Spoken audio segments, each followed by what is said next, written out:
Before sunrise on the Caribbean coast of Venezuela, U.S. Marines launched a high-risk amphibious landing under the cover of darkness. Armored vehicles crashed through the surf as helicopters hovered low, carrying assault teams toward the contested shoreline. Their mission was urgent: secure a beachhead before foreign advisors embedded with Venezuelan forces could rally defenses. Intelligence had warned of coastal missile batteries, radar surveillance, and electronic warfare units capable of disrupting communications, meaning every mile of approach placed the Marines deeper into enemy reach. The sea raged against the assault, waves hammering the landing craft while command officers aboard the flagship tracked formations inching toward shore. Then, interference rippled across communications, radar screens flickering as electronic jamming from the coast intensified. The landing was underway, but the first clash was not of bullets or missiles. It was a silent battle in the electromagnetic spectrum, and it had already begun. The first sign of the operation's weight came before dawn, when the Caribbean waters off Venezuela were still heavy with humidity, and the horizon glowed faintly with the pale suggestion of sunrise. The U.S. Marines had been preparing for this moment for weeks, rehearsing aboard amphibious ships of the Expeditionary Strike Group, and now they were committed to crossing the final stretch of surf to secure a beachhead under maximum tension. The operational objective at this stage was brutally clear: establish a foothold on hostile ground before Russian, Chinese, or Iranian advisors embedded in Venezuelan forces could organize an effective counter. Intelligence had warned of radar coverage extending inland, electronic warfare units capable of disrupting communications, and coastal missile batteries that could reach far into the approach lanes. The sea state was unforgiving, waves crashing against the hulls of amphibious assault vehicles as helicopters roared low overhead, rotors beating the humid air with a steady violence. Every sensor sweep and every flicker of light on the horizon became a potential threat. And on the command deck of the lead amphibious assault ship, the tension was suffocating as officers leaned over glowing screens, plotting the Marine formations now pushing forward into the shallow waters. The operation depended on speed and precision, but the crew knew that speed could also magnify risk when every mile brought them closer to enemy observation and within range of weapons that could alter the battle before it had even begun. As the first landing craft surged toward the shoreline, the U.S. Navy's Aegis destroyers maintained constant radar vigilance, their phased array panels searching for any trace of a hostile launch signature. The E-2D Advanced Hawkeye orbiting high above fed real-time data into the fleet's combat network, linking ships, aircraft, and Marines through a web of encrypted communication. On the deck of the amphibious assault ship, Marines moved with calm precision, loading into armored vehicles and awaiting the drop ramp signal that would commit them to the beach. Helicopters hovered in formation, AH-1Z Viper gunships scanning the coastline, while MV-22 Ospreys carried assault teams forward. The command and control sequence was practiced yet brittle under the weight of the unknown. Every voice crackle on the comms net carried urgency. Checklists confirmed, sensor locks updated, landing waves sequenced. Then the first report reached the flag bridge. Radar pings indicating possible electronic interference inland, a pattern consistent with active jamming. Officers cross-checked, and within moments, the situational awareness displays flickered as data links strained under the pressure of electronic attack. The order went out to strengthen ECM burn-through protocols to hold communications integrity against what appeared to be the first attempt to disrupt the amphibious push. The landing was underway, but the invisible battle in the electromagnetic spectrum had already begun. The initial landings touched sand, Marines surging forward under the cover of naval gunfire from offshore destroyers that laid down suppressive fire on suspected observation posts. Yet even as beachheads formed and as armored vehicles rolled off landing craft into the shallow surf, new contacts appeared on the long-range radar scopes. A faint series of signatures suggested fast-moving surface craft breaking from concealed coves farther down the coast, and intelligence officers recognized the pattern: high-speed patrol boats, potentially armed and directed by foreign advisors. The Marines had gained their first objective, but the threat picture was shifting faster than expected, with enemy assets maneuvering to test the vulnerability of the landing force before it could dig in. The electronic warfare interference had not subsided, and now a kinetic challenge seemed to be rushing forward from the sea itself. The The commanders on the flagship faced a stark reality. The Marines were ashore, but the battle for control of the littoral zone was only beginning, and the next move would come not from the land, but from fast silhouettes racing across the water toward the landing force. The first enemy reaction came with a speed and sharpness that confirmed every intelligence warning. From hidden coves and improvised ports along the Venezuelan coast, fast patrol craft burst into open water, their engines straining as wakes foamed behind them. The operational picture shifted rapidly. The U.S. Marines had secured their initial beachhead, but now the pressure of defending it began before their perimeter could harden. The patrol boats were small and agile, difficult to track on radar until they closed within dangerous range, and reports suggested that several carried anti-ship missiles or heavy machine guns. Advisors from Russia and Iran had been identified in the region, and their presence implied training and coordination far beyond local capability. The sea itself became a contested battle space, with marine amphibious vehicles just ashore, helicopters circling above, and these fast craft racing in at speeds designed to overwhelm response times. Communications networks still strained under electronic warfare interference, which made command decisions slower and raised the possibility that the patrol boats might punch a hole into the landing area before layered defenses could respond effectively.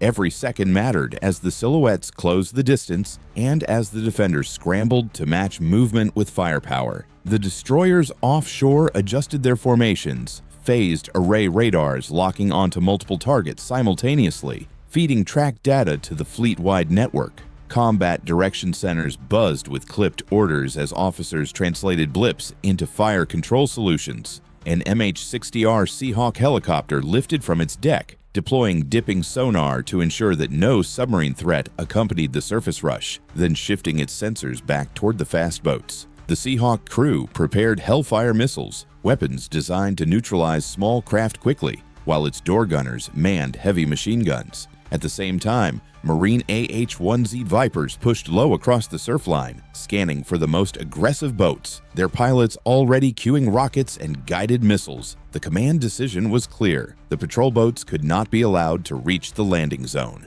Offshore, one of the Aegis destroyers initiated a fire sequence, launching a pair of SM-2 missiles in surface mode. The missiles streaked low, their guidance systems tracking the dense cluster of contacts. Explosions lit the water as at least one patrol craft disintegrated under the impact, while others broke formation and maneuvered erratically. The AH-1Zs followed immediately, loosing salvos of hydro rockets that sent plumes of water and fire into the advancing wave. Over the comms net, strained but intact despite jamming, reports confirmed kills and partial hits, but also warned that several boats had slipped through the initial barrage and were still closing fast. The landing force had now become the center of a tightening vice. Marines ashore could see the spray of fast boats knifing toward them, and gunners scrambled to bring heavy weapons to bear from hastily established positions in the sand. Amphibious assault vehicles elevated their turrets, firing streams of 30mm cannon fire that traced across the water. Some boats exploded, others veered off trailing smoke,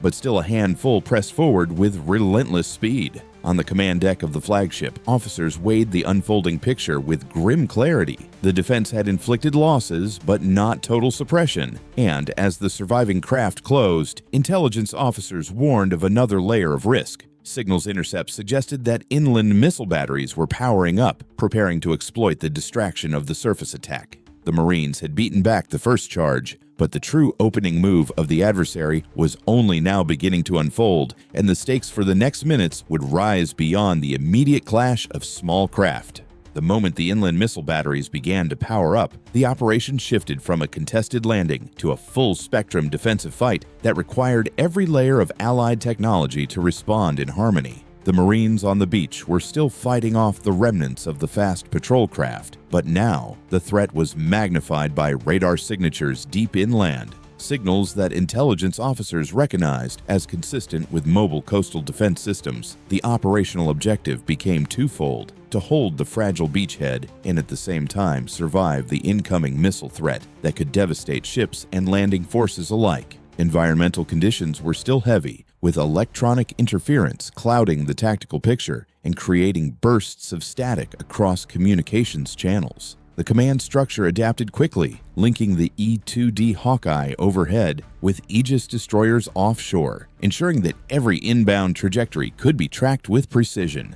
On the beach, Marines crouched in sand and mud, watching the horizon not just for small craft, but for the telltale smoke trails of missiles. The atmosphere was one of compressed tension as commanders prepared to activate countermeasures that had been drilled into them countless times, knowing that this would be the first true test of the layered defense network under real fire. As launch signatures appeared, the fleet executed its sequence. The Aegis combat system locked onto the first wave of incoming missiles, their trajectories arcing from inland launch sites toward the vulnerable concentration of ships and landing craft. Orders snapped across the command deck, and vertical launch cells opened with mechanical precision. Standard missile interceptors rose into the sky, accelerating at Mach speeds to meet the inbound tracks. Their guidance systems updated continuously through data link handoffs from the E-2D and destroyer radars, correcting paths until the intercept points closed. Explosions flared high above the sea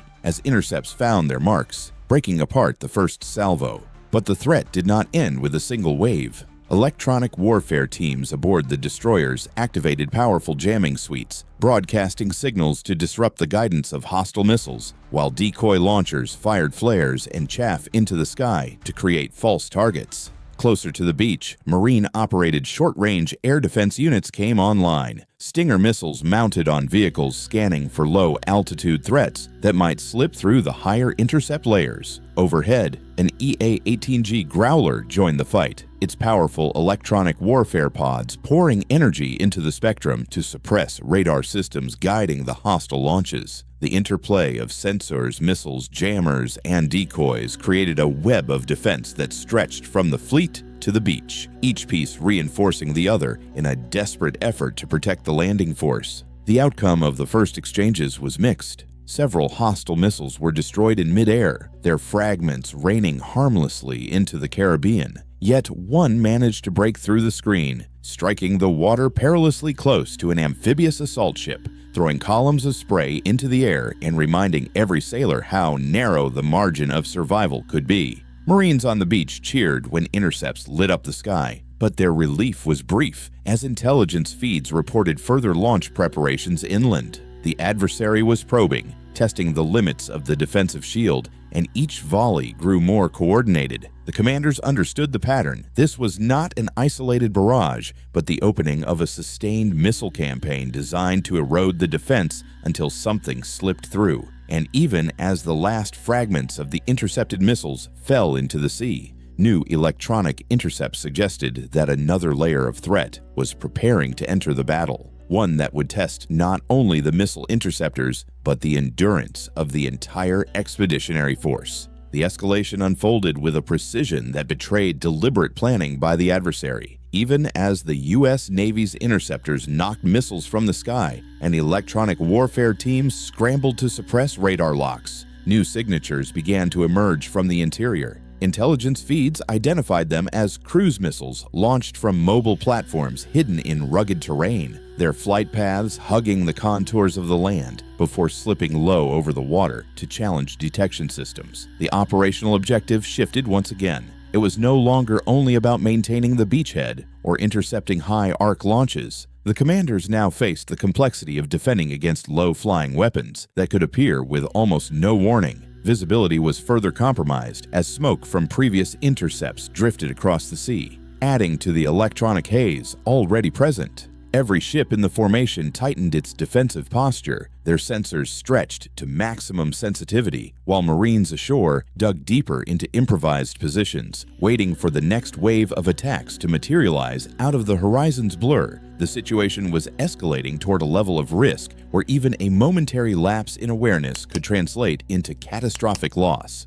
The destroyers adjusted firing sequences, programming their Aegis systems to prioritize low-altitude tracks that blended into ground clutter. Close-in weapon systems on multiple vessels spun to readiness, their radar-controlled Gatling guns designed as the last line of defense against threats that slipped through outer layers. The E-2D Hawkeye, orbiting above, strained to keep continuous coverage, its powerful radar illuminating narrow gaps where terrain masked missile trajectories. Combat air patrol fighters, FA-18 Super Hornets, vectored into intercept positions, armed with air-to-air missiles that could also engage cruise targets. On the surface, MH-60R Seahawks and Marine helicopters maintained vigil for signs of additional fast craft that could combine with missile strikes in a layered assault. When the first low-altitude cruise missiles appeared, they were detected only seconds before entering engagement range. Orders cut sharply through the command net. Standard missile interceptors launched from vertical cells, their guidance algorithms modified to hunt the low signatures.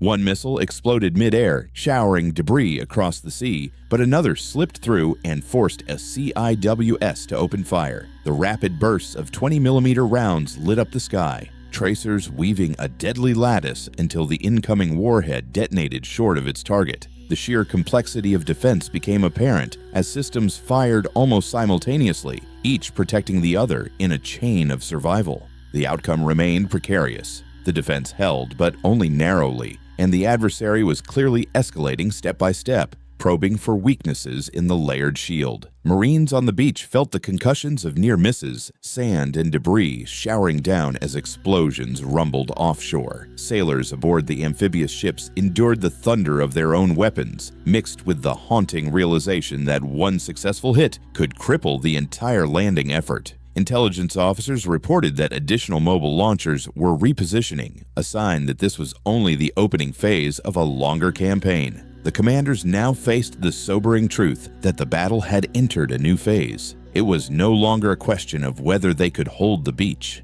It was whether they could sustain the defensive network long enough to strike back.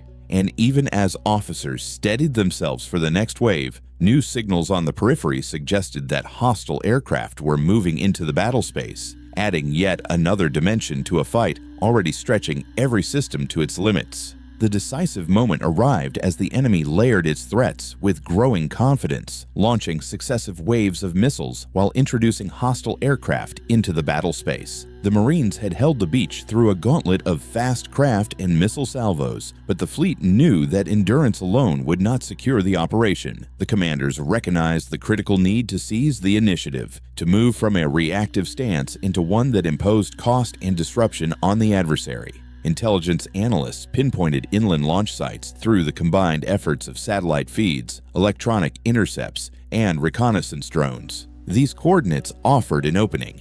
The operational objective shifted toward striking the missile batteries and command nodes before they could unleash another concentrated barrage.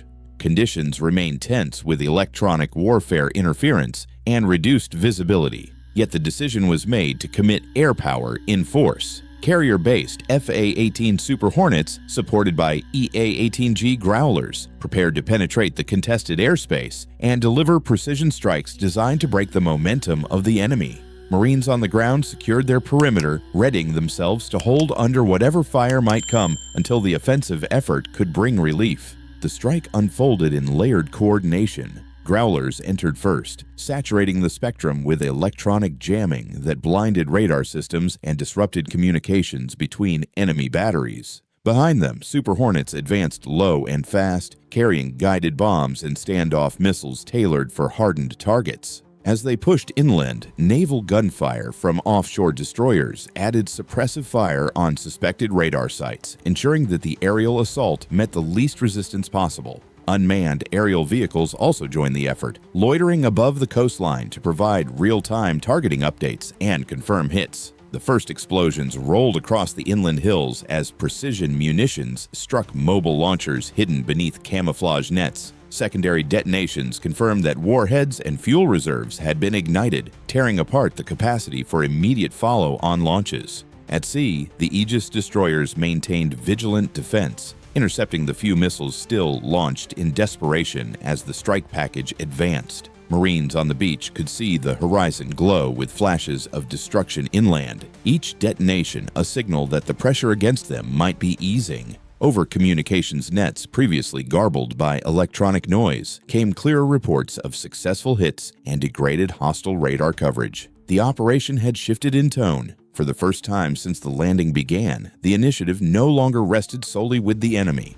The results were significant but fragile. Several launch sites were destroyed, hostile radar coverage weakened, and the tempo of missile fire slowed. Yet commanders remained cautious, knowing that mobile systems could regroup and that the adversary still had aircraft in the area. The Marines ashore felt a surge of relief as the volume of incoming fire diminished, but that relief was tempered by exhaustion and the recognition that the fight was not yet finished. On the flagship, officers studied updated intelligence feeds that showed remaining threats consolidating deeper inland, beyond the immediate reach of the initial strikes. The tide was turning, but only through continued pressure could it be forced fully in favor of the Allied forces. And just as commanders began to weigh options for pursuing retreating launchers, new signals appeared on long-range radar. They indicated the presence of larger formations maneuvering at sea, hinting that the next phase of the battle would not be confined to the shoreline, but would extend into the open Caribbean, where the fight could escalate into an even larger confrontation. The transition to the final phase of the battle came when radar operators aboard the U.S. fleet detected larger surface formations maneuvering from deeper waters into the contested zone.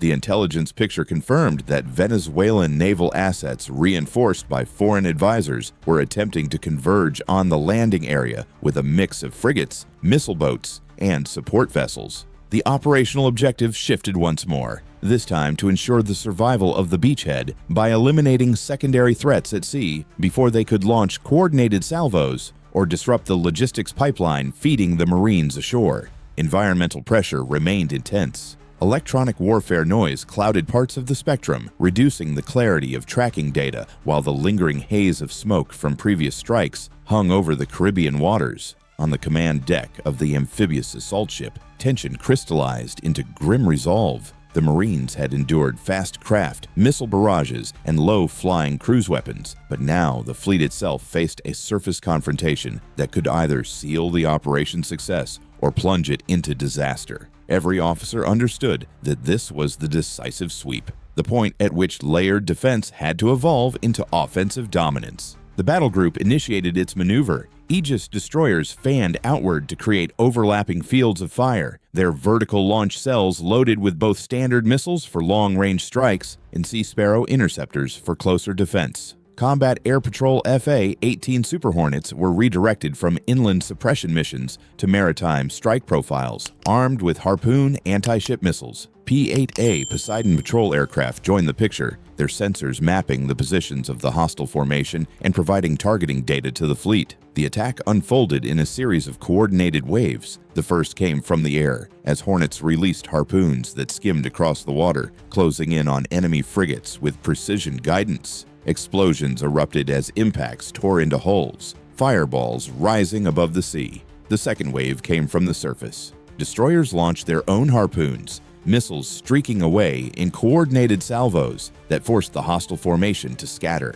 Close-in weapon systems aboard Allied ships roared to life when enemy missile boats responded with their own salvos. Tracer fire and bursts of 20mm rounds cut the air as incoming threats were intercepted within seconds of striking range. The layered integration of airstrikes, naval gunfire, and missile engagements transformed the waters into a furnace of smoke and shockwaves. The outcome was decisive, but not bloodless. Several hostile vessels were sunk outright, others crippled and left drifting ablaze, while the remnants of the enemy formation withdrew under the weight of losses. Marines on the beach watched plumes of black smoke on the horizon, a signal that the fleet had broken the encirclement and cleared the littoral zone. Yet the commanders knew this victory was only partial. Intelligence intercepts suggested that foreign advisors were already planning to regroup surviving assets deeper into Venezuelan ports, potentially setting the stage for a renewed campaign if the conflict escalated further.